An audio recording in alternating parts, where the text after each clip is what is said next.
आबादी फिर से एक बार चर्चा का विषय है। इस दफा ये मुद्दा दक्षिण भारत के मुख्यमंत्रियों ने छेड़ा है।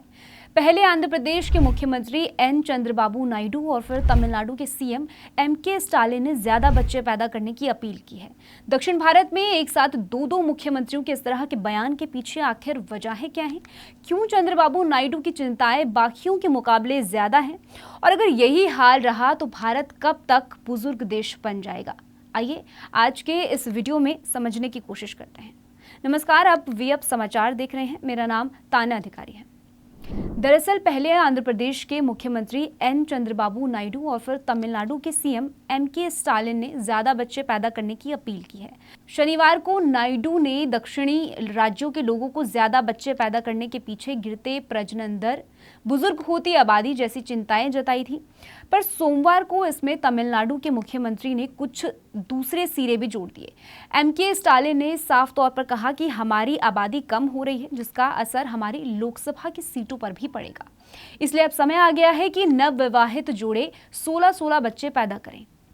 असल में सीएम नायडू के टेंशन की वजह दक्षिण भारत की प्रजनन दर है। दरअसल दक्षिण भारत में प्रजनन दर 1.6 हो चुकी है, जो कि राष्ट्रीय औसत 2.1 से काफी कम है।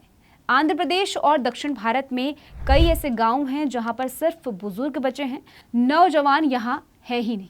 दूसरा, इसी साल जुलाई के महीने में आंध्र प्रदेश के स्वास्थ्य मामलों के चीफ सेक्रेटरी एमटी कृष्ण बाबू ने बताया कि आंध्र प्रदेश में हर साल 8 लाख बच्चों की डिलीवरी हो रही है, जो कि राष्ट्रीय औसत से कम है। इसके बाद से ही आंध्र प्रदेश की सरकार ज्यादा बच्चे वाले परिवारों को इंसेंटिव देने पर भी विचार कर रही है। साथ ही ऐसे कानून पर विचार किया जा रहा है जिसके तहत स्थानीय निकाय चुनाव सिर्फ वही लोग लड़ पाएंगे जिनके 2 से ज्यादा बच्चे हैं। अब ऐसे में एक सवाल जरूर उठता है कि भारत कब बुजुर्गों का देश बन जाएगा? देखिए, जैसा हमने बताया, लैंसेट की रिपोर्ट के मुताबिक भारत की प्रजनन दर में लगातार गिरावट दर्ज की जा रही है। जिस अनुपात से फर्टिलिटी रेट गिर रहा है, ऐसे आसार है कि 2050 तक भारत का प्रजनन दर 1.29 हो जाएगा। वहीं इस सदी के आखिर तक इसके 1.4 तक गिर जाने की आशंका है। इसका काफी गहरा असर हमारे समाज पर भी देखा जा सकता है, जिसमें कि कामगार आबादी की संख्या में कमी, बुजुर्ग आबादी के लिए सेहत की चुनौती बढ़ सकती है। भारत में प्रजनन दर में दर्ज की जा रही इस गिरावट के पीछे की वजह दरअसल पहली, लोगों का शिक्षित होना, स्वास्थ्य सुविधाओं की पहुंच और कामकाजी महिलाओं की बढ़ती तादाद है। दूसरी वजह, शादी में हो रही देरी और फिर गर्भावस्था में बच्चा संभालना एक चुनौती बना हुआ है। यूएनएफपीए की रिपोर्ट के मुताबिक तो गिरते प्रजनन दर की वजह से भारत की आबादी काफी तेजी से बुजुर्ग हो रही है और ऐसी ही अगर चलता रहा तो 80 बरस से ज्यादा उम्र के लोगों की तादाद 2022 की तुलना में 2050 तक करीब 3 गुना बढ़ चुकी होगी।